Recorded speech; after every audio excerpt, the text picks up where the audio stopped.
Hello, everybody. Welcome to Open Studios on WJOP LP Newburyport 96.3 and Channel 9. We're so happy to have you with us this afternoon. I'm your host, Mary Jacobsen, and I'm welcoming Lisa Hutchings, who is School and Family Coordinator at Joppa Flats Education Center here in Newburyport. And she is here to talk to us about the 15th annual, I believe, Merrimack River Eagle Festival and all of the fun activities coming up next Saturday, the 15th. That's right. I think it's from 8:30 to 4 at Joppa Flats. Exactly. So, Lisa, tell us about, and these are all free events, so tell us about some of the free events and excitement coming up at Joppa Flats. Oh, definitely, Mary. So this is an annual event. It is for families and people of all ages. There's going to be basically 3 different locations that people can go to throughout the entire day. Some of them are scheduled activities, such as raptor shows at City Hall twice a day. And then there's also going to be live birds of prey at the Joppa Flats Education Center between 11 and 3 p.m. And then there will also be additional raptors across the street at the headquarters for Parker River National Wildlife Refuge. Well, that's exciting. I've been to the raptor show at City Hall before, and they had a golden eagle with them, and oh my. Yes. You never quite know what Horizon Wings is going to bring. So they have everything from different owls, and sometimes they'll bring a kestrel. Sometimes they will bring eagles. It's always going to be an exciting opportunity for people of all ages to see those raptors and learn about their remarkable story. Right. They are just heart-stoppingly beautiful birds. They really are. The first time you see a bald eagle, it changes you. It really does. That is a good way to put it. Oh, it does. Yeah, because there's a majesty about them. Definitely. Absolutely. Well, I noticed the description that I read talked about certain hot spots that you can go to on your own, or I think catch a bus and exactly. go out. Tell us about those hot spots and what that's about. Sure. So on the day of Eagle Festival, which is Saturday, February 15th, anyone will be able to stop by Joppa Flats Education Center and pick up a local map. And on that map, there are different stars that represent a hot spot. And this is really good for people who want to look for bald eagles in the wild at their own pace, or if they have young children and they just don't want to, make their child sit still in an auditorium for too long. So what we recommend is if you want to do things on your own, you take the map, you go to the different locations that is known as a hot spot, and that's where Mass Audubon has placed a guide. So there'll be a person there with a spotting scope as well as binoculars. You can't miss them. They'll be wearing bright blue Eagle Festival hats, and they will show you where eagles might be in that area and give you a closer look. And then the other side of that is there are a few parts of Eagle Festival that do have a small fee. One of them is the guided eagle tour, and that's when you actually take an hour-and-a-half shuttle ride, and you're with a naturalist on the shuttle who will tell you all about bald eagles' history, their adaptations, their story throughout history, and then, of course, bring you to other spots, not necessarily hot spots, but places where we know bald eagles were seen in that area or should be looked for in that area. Absolutely. I did that one year as well, and it was wonderful because those spotters know where to look, and you're pretty much guaranteed. Yeah, I would say the people who really know where the bald eagles are, they've been looking for them for so long that they've developed their remarkable vision. Because I look through binoculars and I can't see what they're looking at across the river. It's amazing. Yeah, it is. Our birders are very special. They are, and it's pretty exciting to spot one. Yeah, it's a thrill that never diminishes. That's true. The first time you see a bald eagle fly over your head, you look up and you go, that is not a gull. That's what happened to me. No, I think there are some crafts and other kinds of activities happening at the Joppa Flats Education Center at 1 Plum Island Turnpike as well. What kinds of festivities will be going on there? Well, we know that we'll attract different people from all over this area, as well as people who might not be local that are coming in for this festival, because it really is quite something. happening. But we also know that we might have some very young children. Yes. So both here at the Joppa Flats Education Center and across the street at headquarters, we will have different crafts and activities set up for families to enjoy. So you can make an eagle mask, you could dissect an owl pellet. Oh, wow, cool. You could, I'm trying to think, we have a couple of other sort of, I would call tabletop science activities. Like you could try our Talon Challenge, where you actually try to reach in and take fish out of a river. Use your talons. With your talons, which are really just, salad tongs. But 3-year-olds Still really fun. like, yes, 3-years really like It's to still pretend. Exactly. And we want to make sure that it's not just a fun, it's not like a carnival game. There's some learning to go along with that. Sure. Bald eagles do not hover over the river and attempt to catch a fish over and over again. They have to get it on the first try, or they have to swoop around, come back, and try again.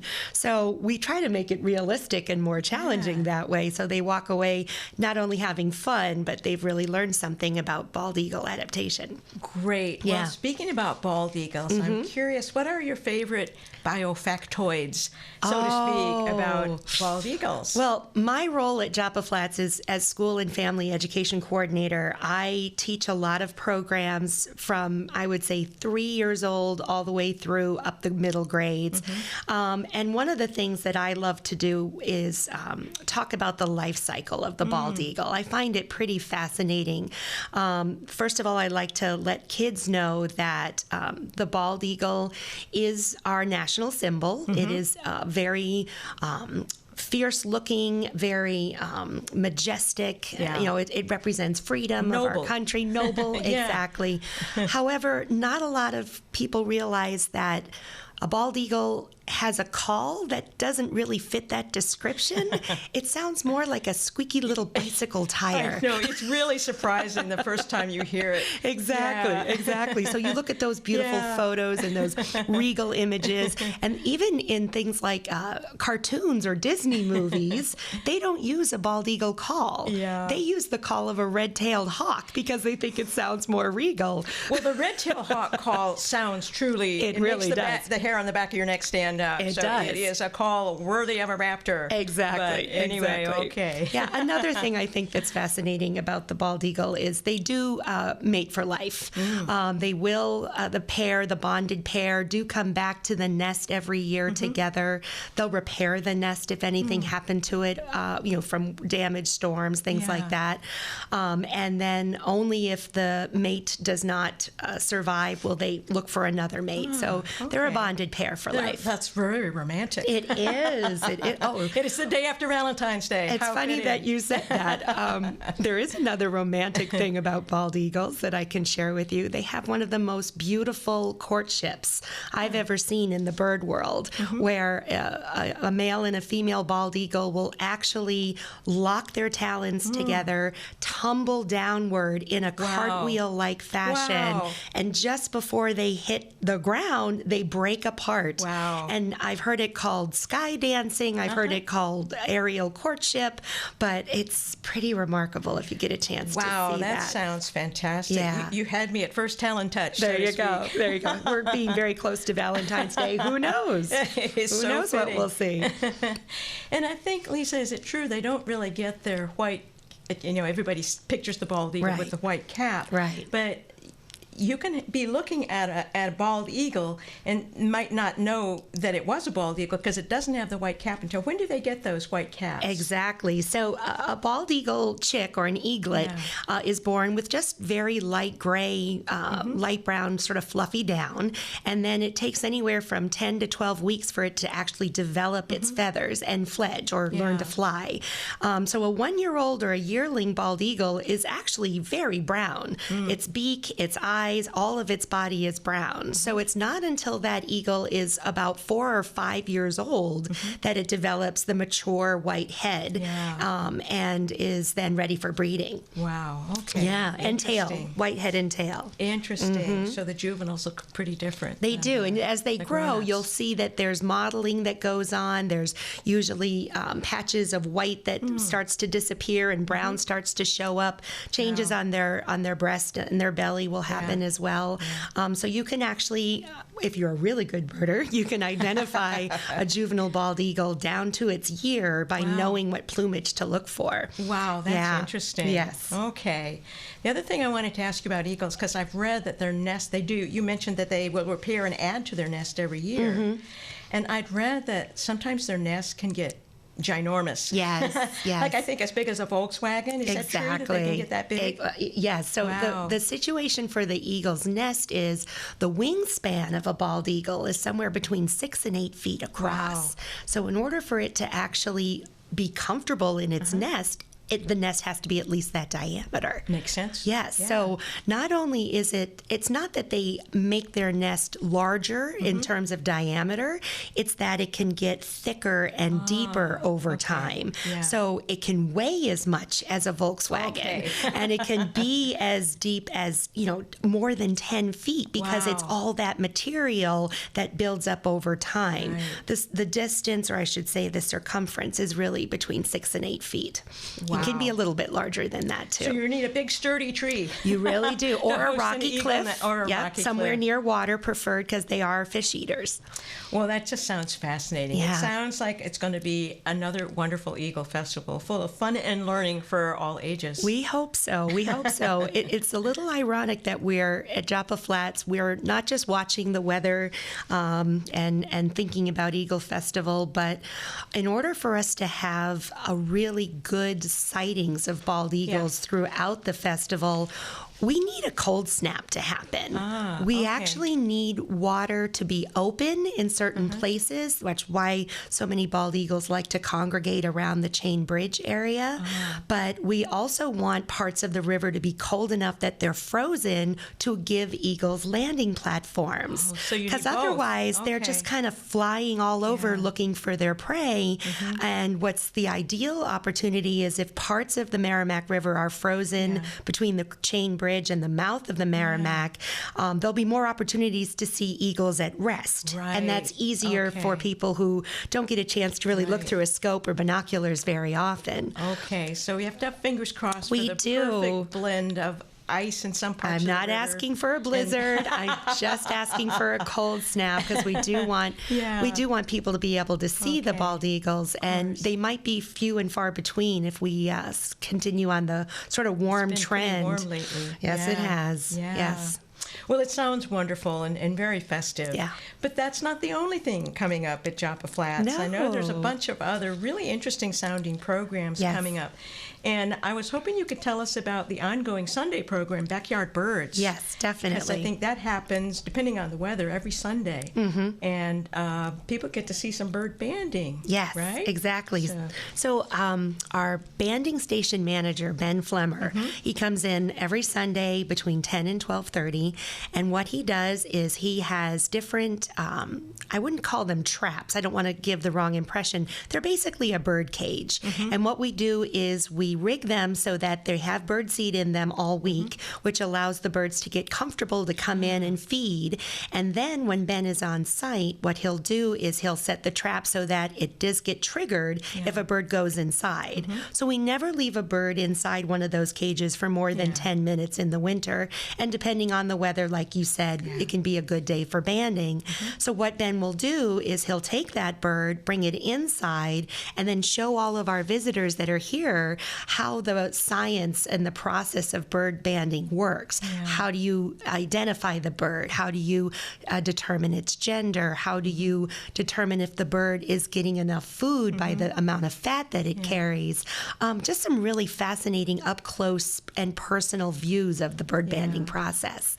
And I believe, Lisa, each of the bands has a number on it, doesn't it? It does. So sometimes do you get the same bird? Yes, that's called a recapture. And that's exciting too. But mostly what we're looking for are the local backyard birds, everything from chickadees, blue jays, cardinals. A couple of weeks ago, we actually had a downy woodpecker. So there's different birds that frequent our bird feeders at Joppa Flats, and we look to see if they're a recapture, if they have the band already. But besides besides that, we'll also have other arts and crafts and science activities and things for families to just walk in and enjoy. Yeah. Just look for the sign, by the road that says "Meet Backyard Birds." Wonderful. And that Sunday's coming up February through, I think, March 8th. Exactly. From 10 until 12:30. And there's nothing quite like being that close to these magical little creatures. Exactly. It's kind of like, it's a different kind of experience than the majesty of sighting a bald eagle, but it still touches your heart. It does. In a deep way. It does. So. And if I could just mention one thing, if people are interested in booking one of the Eagle Festival tours, or if they are interested in reserving we have a special tour in the morning on Eagle Festival for those folks who are wildlife photographers. Oh my. Yes. Yeah. Hunt Photo and Camera is going to be there on that tour. Great. It has a little bit higher cost, but it's worth it because you will get some amazing photography tips. Wow. So all you have Wonderful. to do is visit the Joppa Flats website, and they great. can see if there's tour availability still left. Wonderful. That sounds like a great opportunity. It's going to be very special. Absolutely. Well, there's more. Yes. You're going to be having a Celebrate the Sea open house. Yes. I think on Sunday, March 22nd. So tell us about what's going to happen at that. Sure. So a couple of times a year, Mass Audubon Joppa Flats really loves to open up the education center as a family open house. Yeah. So there's no cost involved with our family open houses. It's a chance to let the community come in and not only learn and experience the different activities that we offer, but they will also get a chance to spend the entire day with us if they want to. Yeah. So we offer tabletop science activities.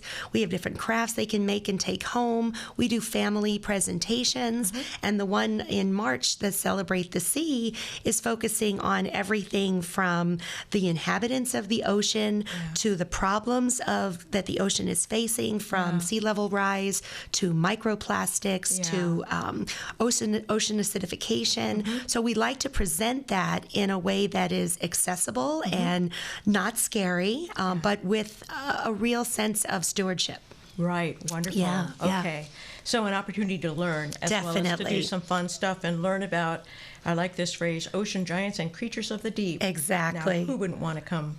And there's something for everyone. I mean, our 3-year-olds enjoy everything from the puppet shows and the stuffed animals and the crafts, but then we also have a wonderful crew at Joppa Flats who helps run this event. These are volunteer-run events. Yeah. So not only are adult volunteers, but we have youth that work at Joppa Flats called Young Naturalists. Yes. And a lot of them are so passionate about ocean conservation that they get a chance to really shine. They're an amazing crew of young people. I know you've had a chance to work with them. Absolutely. They're wonderful, and it's very inspiring to see their passion and also to see how knowledgeable they are and how self-possessed. And I give you credit for helping them develop both the expertise and cultivating that self-possession. They come in pretty confident. I just give them more material. But you also give them the opportunity to use it and to be teachers. Yeah. And we need more teachers, so that's wonderful. It's a wonderful opportunity for youth ages, 12 through 17 to really get a chance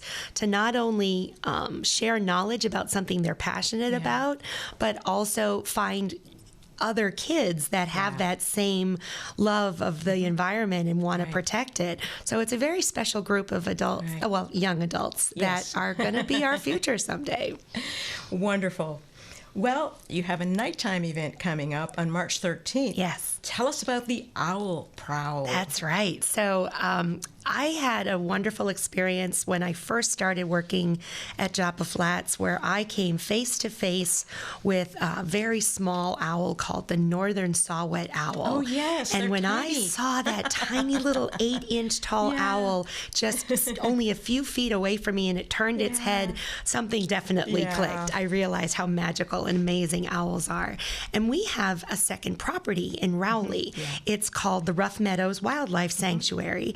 And And this is a wonderful place where I can bring families out right before sunset to not only look for owls, but listen for them and other wildlife. So our goal is to walk the pathways through this wildlife sanctuary, learning about nocturnal animals, listening for different sounds of nighttime creatures. And I have a few science experiments in mind about night vision. Of course you do. And I know they will be fun. It'll be a lot of fun, definitely. That sounds very exciting. And they can get all really those details on our website about that as well. Mm-hmm. You have another event for teens coming up during April Vacation Week. Yes. That sounds like a wonderful opportunity. Nature photography for teens, Exactly. April 21st to the 24th. Tell us some more about that. Sure. So this is a new program. We actually had, last summer, we had 1 week where we kind of pilot tested a nature photography program for teens, and it really did well. Yeah. So we decided that April vacation would be the perfect time with, spring coming in and with springtime migrants returning, with the reawakening of vernal pools. Yeah. This would be some really great opportunities to do some wildlife photography with them. So the way that it works, it's a 4-day program, Tuesday through Friday. You sign up for the 4 days, and every day we visit a different habitat, and we'll work with a different naturalist, as well as our teacher naturalist, who is also a wildlife photographer, Lauren Sadowski. Oh, yes. She will be our camp instructor. And this particular vacation week camp will be run by our new camp director, Deb Roble. And Deb has wonderful experience, admin experience, and this will be a very special program because Joppa Flats works with some very unique naturalists. We know our material, and we know where to go to look for the wildlife. Yes, and I have a list of the dates. Tuesday is forest photography. Yes. Wednesday is birds through the lens. Thursday is focus on raptors. Exactly. And Friday, tide pool photography. That's so my there's day. Something for everybody. That sounds like a fabulous opportunity for teens. It really is. And it's an opportunity for them to not only learn how to find the photos in nature, but they're going to be editing their own images and creating a show that will be a showcase on that last day. Wonderful. Yes. That sounds so exciting. One more, because there's always more at Joppa Flats. Sunday, April 26th. You have a children's book authors open house. Yes. Tell us about that. Well, that is just a working title. I'm still trying to come up with something a little bit catchier. But basically, there are some amazing local authors in our area. And I've reached out to the ones that I personally know, and I have asked them if they would like to come and do a family open house where we focus on their book, but we also do presentations for families to learn about how to be a writer, how to be an artist, how were you inspired to write about this particular animal or habitat. And then we also have the indoor and outdoor space to allow for families to come in and learn about the animals and the wildlife that is featured in these books. Wonderful. So a couple of these are colleagues of mine who I've known for many years, and some of them are authors that I've just met recently that have their books in our Audubon gift shop. So I decided I would really like to focus on children's literature, local authors, and local wildlife. Yeah. So I'm very happy. I have at least 5 authors so far that are going to participate, and it'll be during the Literary Festival of Newburyport. Right. That's right. It's that weekend as well. It All is. right. So the Literary Festival, as I understand it, is Friday and Saturday, and our event is on Sunday from 10 to 3. Perfect. So we hope everyone's in that book that creative mindset. Right. That just sounds like an inspired idea. So many activities, so much fun, so much learning, Lisa. I want to just thank you for coming on Open Studios and letting us know what's coming up. So if people want to get more information, once again, could you remind people of the website and our phone number, how to get more information and details about any of these exciting activities? Of course, of course. So to find out about the Eagle Festival, you should just visit Mass Audubon and then click on our sanctuary, Joppa Flats. It'll be right there on the webpage. You can also call us for more information, but we ask that you do reserve your tours online through the registration that's offered on our catalog. But our number at Joppa Flats is 978-462-9998. Lisa, thank you so much. It was wonderful to learn about these exciting activities. Thank you so much, Mary. I appreciate it. All right. And once again, Joppa Flats Education Center is at 1 Plum Island Turnpike, right here in Newburyport, everybody. Check something out. You'll have a good time. Yes. Thanks a lot, Lisa. Take care now. You too. Bye-bye. Bye-bye.